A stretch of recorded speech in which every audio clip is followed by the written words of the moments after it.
televisi sekurang-kurangnya menyiarkan 1 minggu 1 kali, TVRI, layanan live streaming online terus diberikan. Komuni batin itu bukan seolah-olah menerima Kristus, bukan.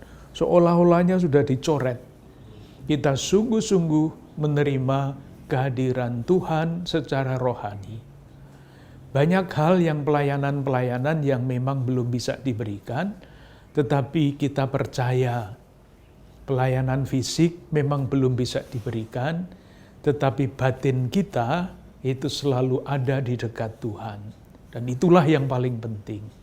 Kita terus berdoa, semoga wabah ini cepat dapat diatasi. Kita berdoa, semoga di tengah-tengah keadaan seperti ini, kita bertanya, Tuhan itu sebetulnya menghendaki apa dari kita?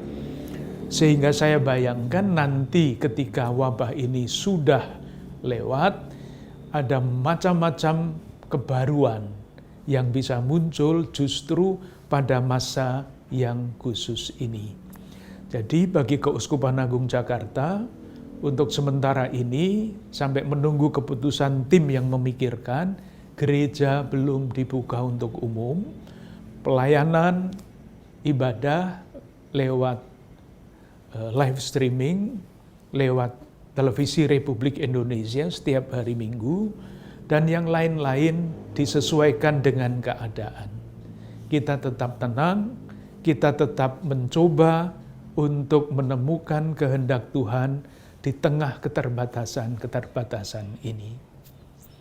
Moga-moga kita semua dilindungi Tuhan, salam sehat, berlimpah berkat untuk Anda sekalian, keluarga-keluarga dan komunitas Anda.